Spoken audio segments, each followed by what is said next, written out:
Copeuch Inversiones, el sitio donde todos pueden invertir, y Universidad Central, 40 años formando personas, presentan Al Pan Pan. En el Mostrador Radio, debate y conversación para comenzar la mañana. Al Pan Pan, con Mirna Schindler. Entrevistas políticas con los actores de hoy. El Mostrador, información con la independencia que nos caracteriza. ¿Qué tal? ¿Cómo están ustedes? Muy buenos días. Comenzamos esta nueva jornada aquí en Al Pan Pan, en el mostrador.cl, con mucho que conversar. Vamos a estar hablando de lo que pasó anoche en Cerro Castillo con este cónclave oficialista, donde, se hizo una autocrítica respecto a los resultados del día domingo 7. Vamos a estar hablando de todo lo que implica, ¿no es cierto?, para las dos coaliciones gobernantes, lo que se viene, ¿no?, en materia de discusión en el Consejo Constitucional. Pero también queremos hablar de un tema que importa a por lo menos 3,5 millones de afiliados de las ISAPRES y que tiene que ver con la presentación que hizo el gobierno finalmente, después de mucho rato, más de 6 meses pasaron, ¿no?, de esta llamada Ley Corta de ISAPRES, que no tiene por propósito sino responder a el fallo de la Corte Suprema que obliga a las aseguradoras privadas a devolver todos los dineros que se cobraron extra desde 2019 hasta ahora por no haber aplicado la tabla de factores. Esto se ha dicho que puede ser el fin de las ISAPRES o puede significar, y vamos a ver qué pasa en la discusión en el Congreso, una salida a esta tremenda crisis. Para hablar de este tema y de los alcances que tiene, queremos tomar contacto a esta hora con Jaime Mañalich, ex ministro de Salud de los gobiernos del presidente Sebastián Piñera 1 y 2. ¿Cómo está, Jaime? Qué gusto saludarlo. Muy buenos días. Muy buenos días, Mirna. ¿Cómo está usted? Muchas gracias, Jaime. Muy bien. ¿Y sabe qué? Antes de entrar en los detalles que me gustaría, por supuesto, precisar, quiero preguntarle lo primero, ¿qué le parece a usted un aspecto que está establecido en una minuta que circuló ayer del Ministerio de Salud entre los parlamentarios oficialistas, que dice lo siguiente, que las ISAPRES han hecho del abuso una manera habitual de actuar y que son las propias ISAPRES las responsables de lo que está pasando, no el gobierno ni tampoco, digamos, el Congreso. ¿Usted comparte en parte o no este análisis que hace el Ministerio de Salud? Creo que hay una distancia bien importante entre el proyecto de ley, que tiene una serie de antecedentes antes de decir esto es lo que proponemos como proyecto de ley, y en el proyecto de ley propiamente tal, en sus considerandos, no se hace ninguna mención de responsabilidad. Y como usted bien dice, Mirna, este proyecto es además acompañado de una minuta que se entrega a los parlamentarios de gobierno, que de alguna manera le indica, mire, las banderas discursivas o de presentación pública que hay que hacer. Y me parece que lo esencial, tanto en el proyecto como en la minuta, es reconocer una intención muy importante a que aquí el gobierno está respondiendo a un fallo de la Corte Suprema. Vale decir, entiéndase bien, ciudadanía de Chile, si hubiera sido por nosotros, dado que se rechazó el 7 de septiembre pasado una propuesta constitucional que terminaba con las ISAPRES un plazo de 2 años después de promulgada la supuesta nueva Constitución en su artículo 44, dado que ocurrió así, nosotros no hemos hecho nada más. Y lo que hemos recibido es un fallo de la Corte Suprema, y en el entendido del documento, de los antecedentes, aquí hay una cosa bien compleja, y es endosarle toda la responsabilidad de lo que pueda ocurrir con la aplicación de este fallo directamente a la Corte Suprema. O sea, dice, mire, si queda un problema, queremos que se entienda claramente que lo único que ha hecho el gobierno es responder a un dictamen judicial de la Corte Suprema, y es eso lo que nos ha obligado a este proyecto de ley. Eso, por supuesto, tiene en la superficie tratar de volver a decir las ISAPRES, que yo creo que tienen responsabilidad, en el sentido que las ISAPRES han sido bastante refractarias a una serie de renovaciones, cambios, proyectos de ley, han hecho lobby para que estos no avancen, que tenían por objeto resolver el problema. De hecho, el propio superintendente reconoció en un momento, en un foro, en alguna universidad, creo que la Universidad de San Sebastián, reconoció que si se hubiera tramitado el proyecto de ley que nosotros enviamos el año 2011, este problema no habría ocurrido. La reforma a las ISAPRE. Pero entonces, para entender su razonamiento, usted lo que está diciendo, Jaime, es que, a ver, quiero entender las palabras de lo último que usted señala, que el gobierno no solo puede achacarle toda la responsabilidad a un fallo, que es el fallo de la Corte Suprema, ¿verdad?, que obliga a las ISAPRE a devolver estos 1.400, bueno, a devolver una cantidad de dinero. La Corte Suprema no dice cuánto. El gobierno calcula en 1.400 millones de dólares y la industria señala que eso sería el fin de las ISAPRE. Entonces, la pregunta que quiero, primero, saber si ese es el punto y saber si podría haber actuado de otra manera el gobierno o qué respuesta podría haber dado distinta a la que está dando. Si por gobierno entendemos al poder colegislativo, o sea, ejecutivo y parlamento, a mí me parece que los proyectos de ley que no se han tramitado en el Parlamento en sus considerandos, perdón, el proyecto de ley del Ejecutivo ahora lo menciona de nuevo, a pesar de que se han hecho esfuerzos, bla, bla, bla, estos no han avanzado. Yo creo que efectivamente hay una responsabilidad de los gobiernos y de los parlamentos durante estos 20 años casi. O sea, no es solo la responsabilidad de las ISAPRES, para dejarlo claro, según usted. Yo creo que es una responsabilidad compartida de muchos actores. Sería impropio decir que hay un territorio del país, llamémoslo la ISAPRE o cualquier lugar físico, en el cual el Estado no tiene nada que decir o no tiene control. Creo que eso habla, ¿no es cierto?, de una cesión de responsabilidad que no corresponde al Ejecutivo, porque no hay tal de que no se pueda regular un ente como las ISAPRE, como se ha ocurrido con las compañías de seguros, o, pongo el ejemplo concreto, la misma tabla de factores que diseñamos el año 2019 y que hoy día es utilizada por la Corte Suprema como la tabla de factores para determinar el precio final de los planes de salud.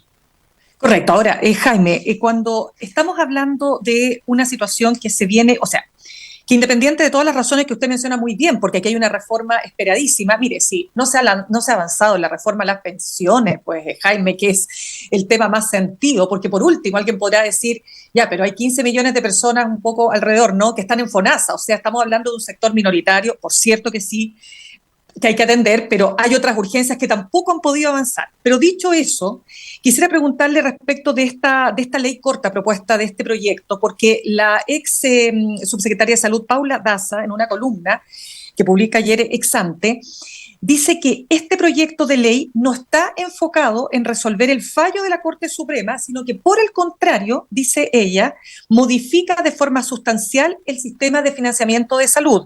Ya vamos a entrar en el detalle, pero lo que ella dice que esto va a tener consecuencias muy negativas. Entonces, yo quiero saber si usted comparte esto y qué significa en los hechos este proyecto de ley corta.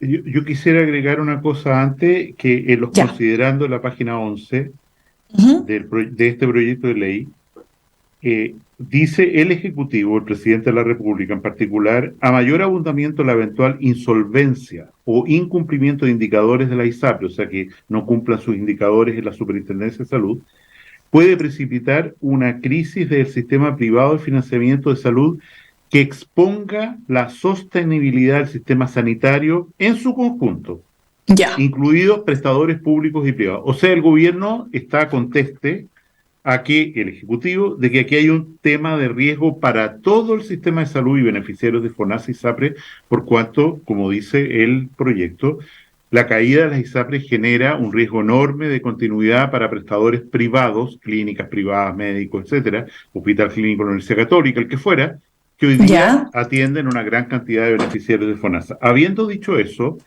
a mí me parece que este proyecto de ley, línea por línea, apunta directamente a responder al requerimiento de la Corte Suprema. O sea, está correcto. En mi opinión, no era necesario este proyecto de ley.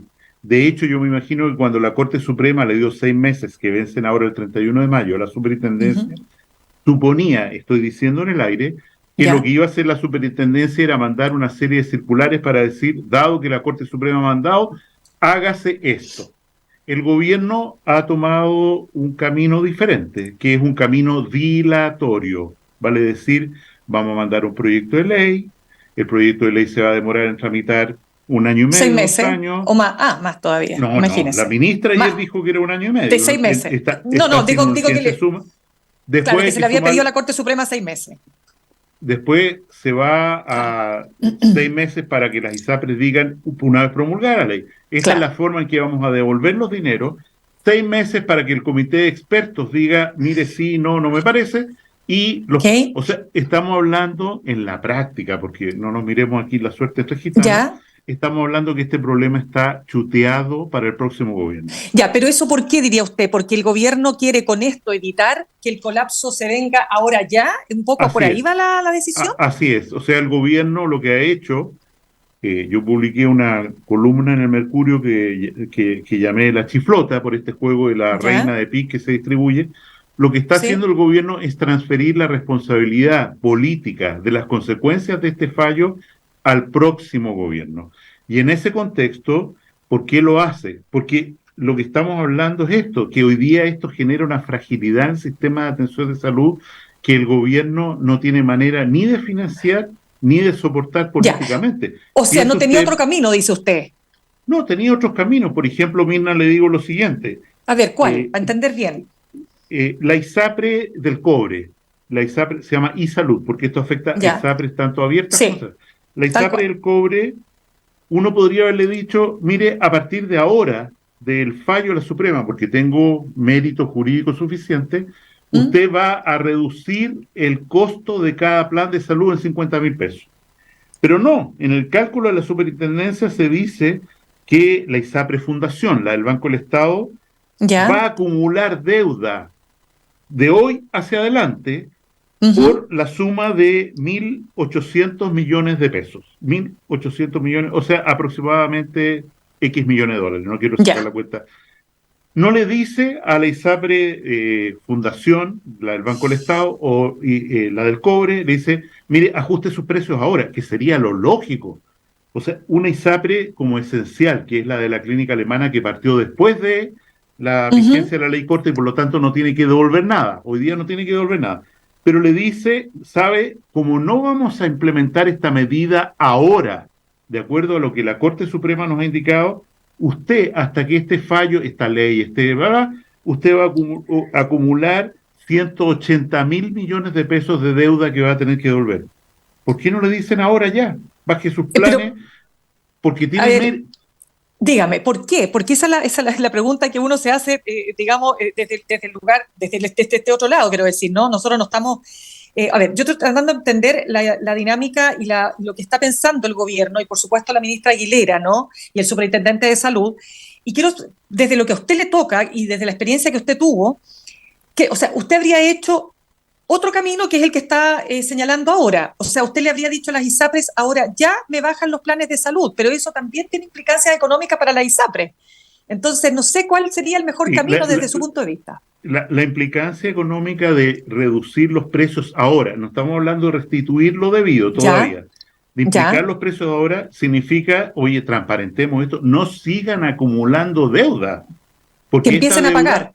claro, o sea, no, digamos, usando las palabras de la ministra Aguilera, yo calculo, dice ella, que aquí va a haber 1,5 millones de pesos, no lo dijo ella, de devolución por cada uno de los contratantes de las ISAPRE, Afiliados, claro. los 700.000, no, Exacto. de los afiliados, exactamente, Sí, que suma claro. los 1.400 millones de dólares Exacto. aproximadamente, y Ujú. además van a seguir acumulando deuda en UEF, o sea, empeorando su situación de endeudamiento. ¿Por qué no le dice, mire, de aquí a 3 meses, ustedes van a bajar los planes de acuerdo a lo instruido de la Corte Suprema, que basta, jurídicamente basta? La Corte Suprema dijo, es así, estos son los planes, Correcto. entonces, Ya. ¿Por qué no lo hizo según usted? ¿Por qué? Desde lo que a usted le en mi toca y desde lo que usted opinión, entiende. ¿Mm? aquí hay un esfuerzo muy importante en dilatar una respuesta y postergarla un potencial conflicto político financiero para el Estado, para FONASA, para quien fuera, estoy hablando de años, ¿ah? No estoy hablando de unos pocos meses, estoy hablando de años. Y por eso se ponen el parche antes de la herida y dicen, a pesar de que no consideramos, dice el ministro Elizalde, no Ya, consideramos necesario pedir una prórroga a la Corte Suprema.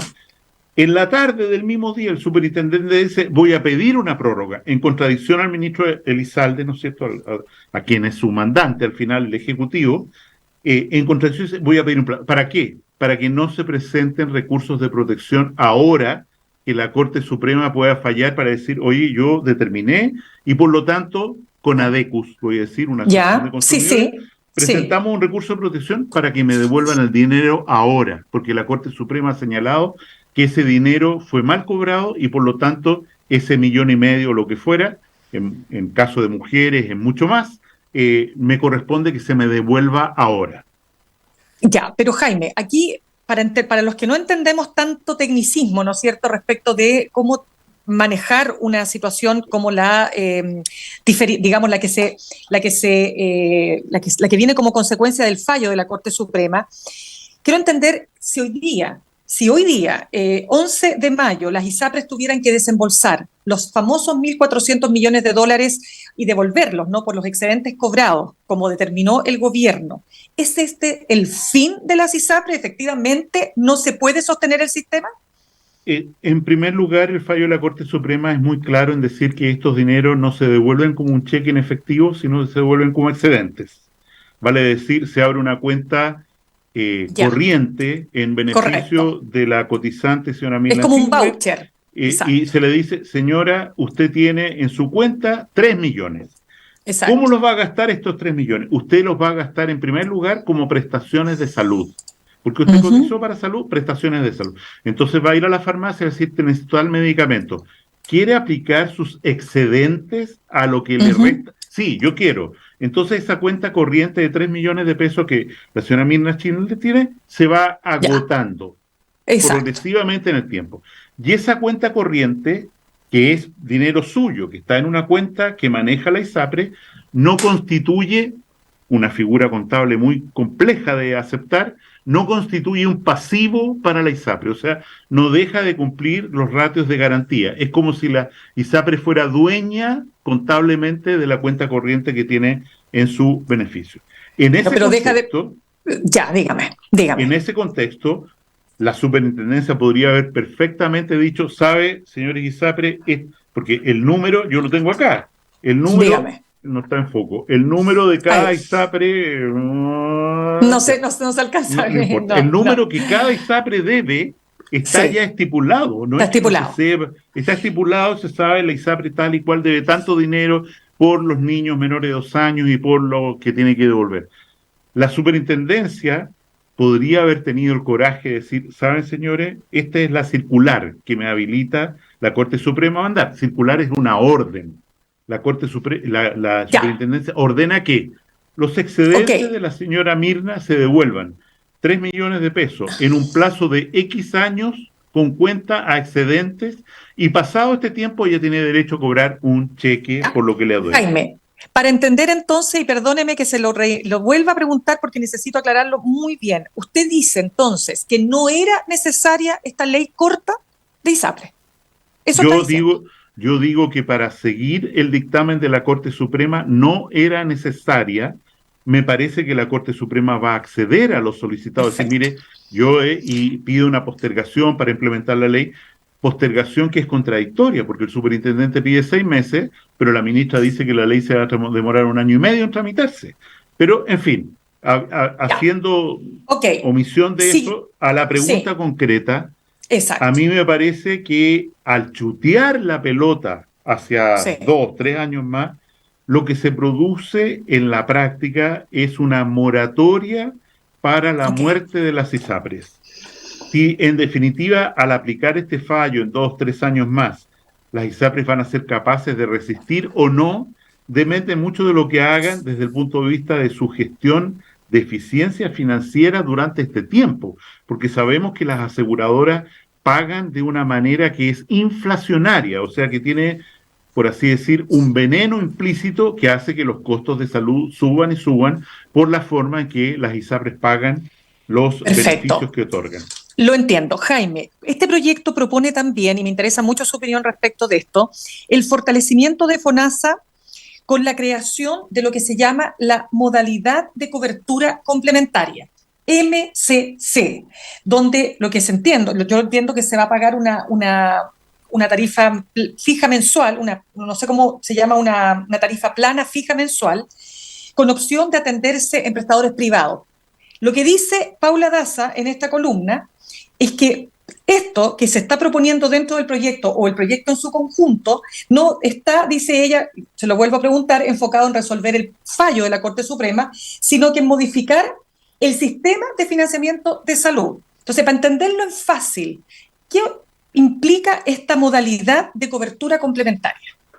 Efectivamente, este proyecto de ley tiene dos partes. El segundo, que tiene que ver con el fortalecimiento de FONASA que usted menciona, y esa parte del proyecto que por supuesto el Ejecutivo tiene plenas facultades para agregarlo a este proyecto. Nadie puede decir que no tiene derecho a hacerlo. En mi opinión es correcta, vale decir, buscar un mecanismo de fortalecer el financiamiento para los beneficiarios de FONASA es correcto. De hecho, en el Parlamento descansa una ley de seguro catastrófico que va en la misma línea, que es pagado por el Estado, igual para todos los beneficiarios.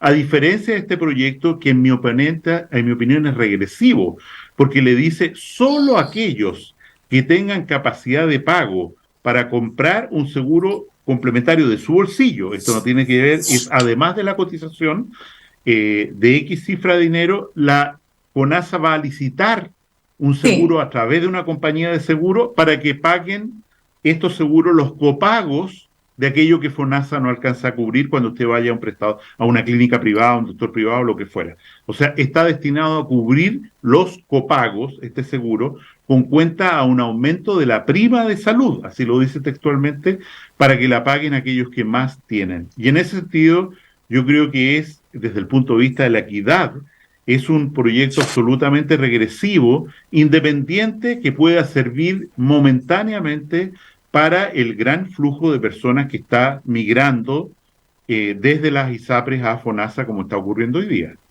Claro, y fíjese que ese punto que usted plantea, porque la verdad sea dicha, ¿no? La cantidad de, es decir, el incremento que han tenido los planes de salud, por supuesto, la prima GES, como yo le digo, o sea, hoy día el sistema, para muchas personas, y me incluyo, está siendo inabordable. O sea, está siendo inabordable pagar hoy día por una ISAPRE.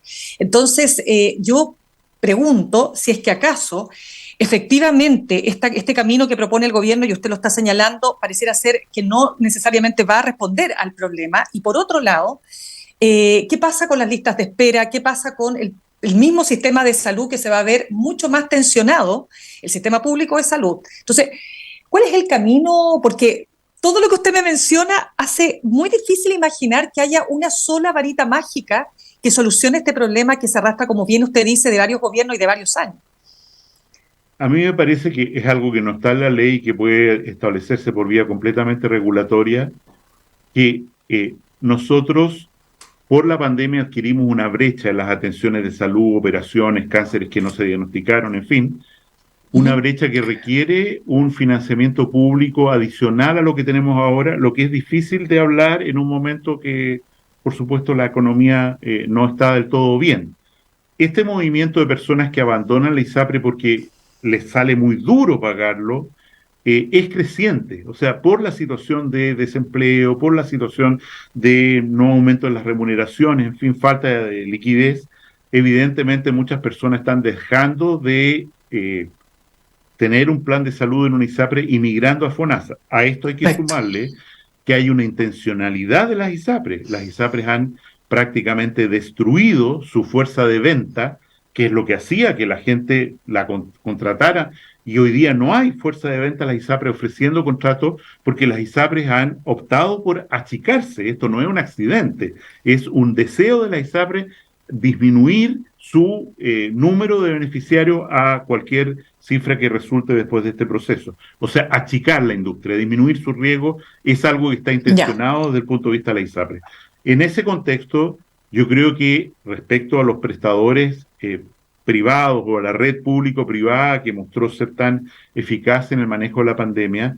Evidentemente esto pasa por darle una inyección de dinero a FONASA, que no forma parte de esta ley, para que licite, para que venda, para que contrate soluciones a las enormes listas de espera que solo crecen y crecen día tras día, y que durante este invierno tenemos una coyuntura sanitaria muy compleja por la circulación de virus respiratorios.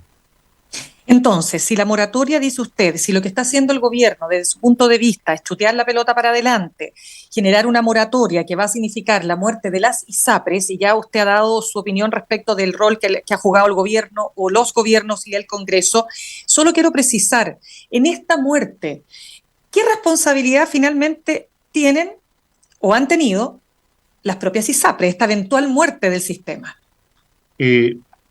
Yo el tema del certificado de función tendría mucho cuidado, no es una expresión que yo haya usado, y evidentemente puede pasar muchas cosas, sobre todo en el nuevo ámbito constitucional y político, como se ha movido el péndulo en Chile en los próximos meses y años respecto al aseguramiento público y privado, y está por verse eso, qué impacto tiene en los proyectos de ley, en los financiamientos, etcétera.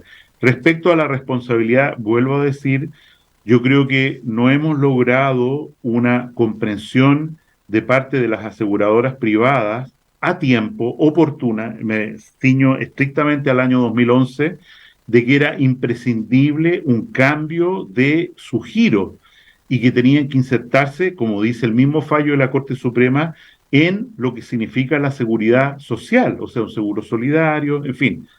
Y eso está presente en el proyecto de ley que presentamos en ese periodo, ¿no es cierto? Pero desgraciadamente, por la resistencia de las propias ISAPRES o por 20 razones diferentes, inercia del Ejecutivo, de los ejecutivos, porque esto ocurrió en gobiernos de todo signo, no se tramitó adecuadamente este cambio legal que hiciera que efectivamente este cambio ocurriera hacia una forma de aseguramiento mucho más solidaria y mucho más, insisto en esta palabra, partícipe del concepto de seguridad social. Ya, Jaime, permítame unos minutitos, si es posible, de su tiempo para preguntarle por contingencia. ¿Le parece? Bueno, esto es contingencia, por cierto, pero quiero preguntarle respecto de los resultados del domingo y particularmente del avance de la derecha radical en Chile.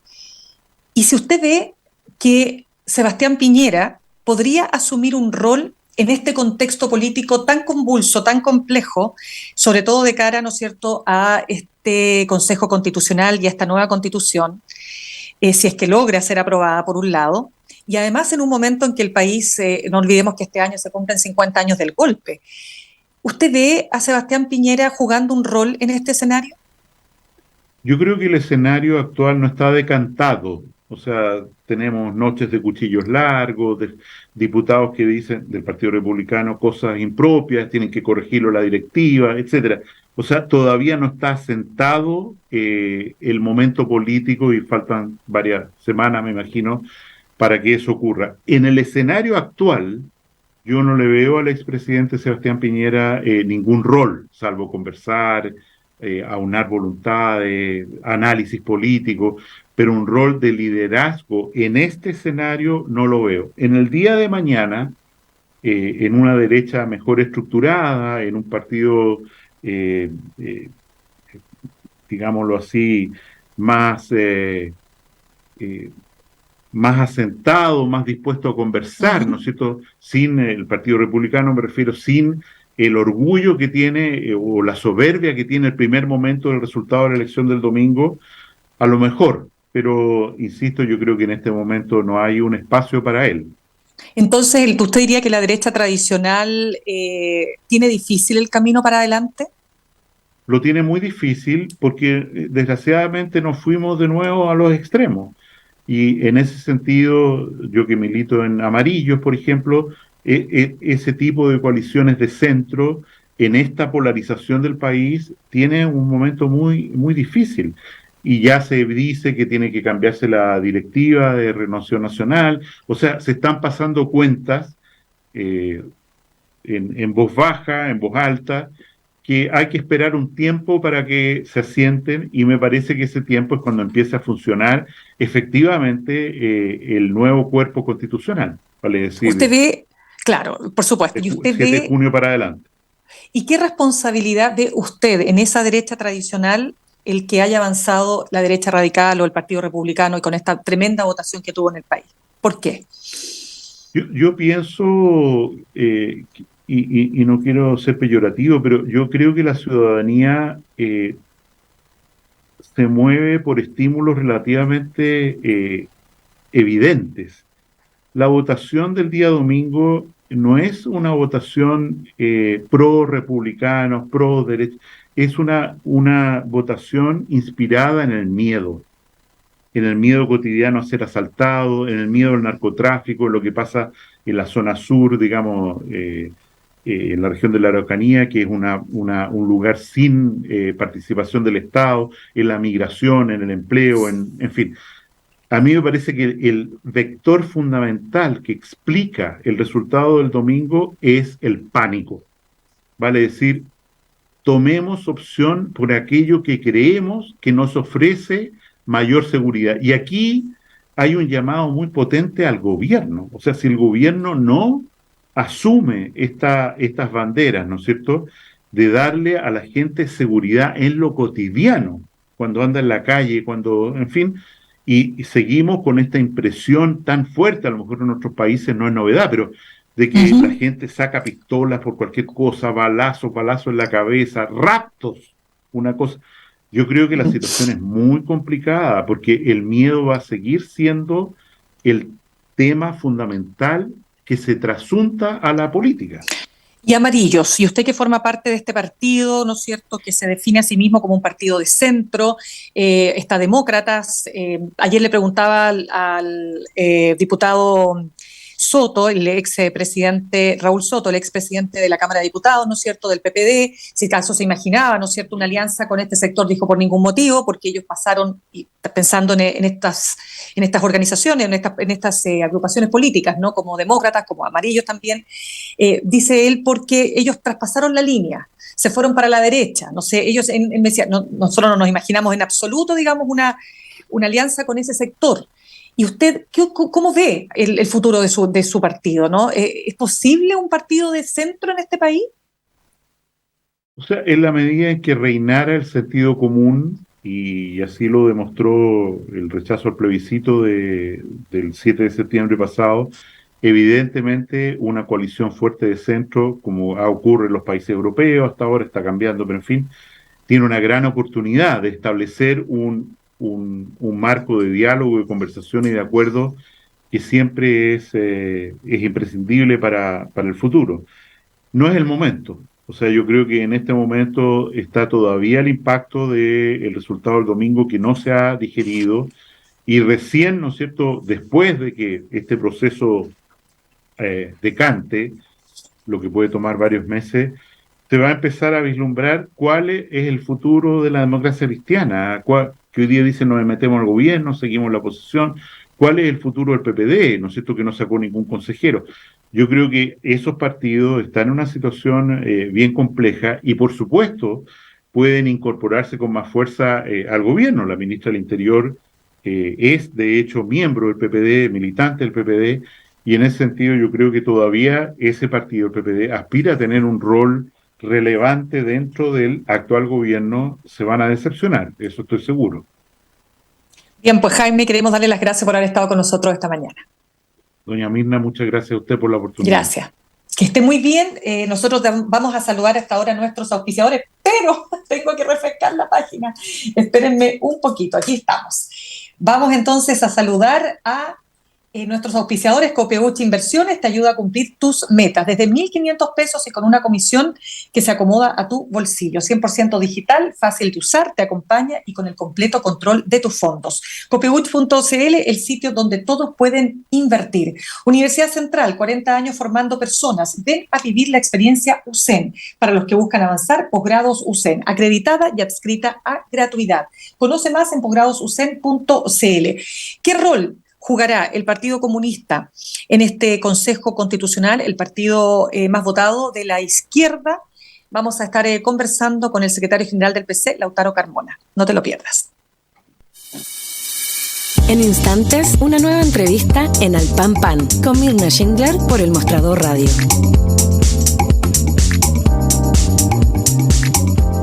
Con Copeuchi Inversiones alcancé la meta del pie para mi departamento. Y no soy experta en inversiones. Te presentamos Nuevo Copeuchi Inversiones, un sitio 100% digital para ayudarte a cumplir tus metas. Invierte en Copeuchi Inversiones desde 1.500 pesos, con bajos costos de administración que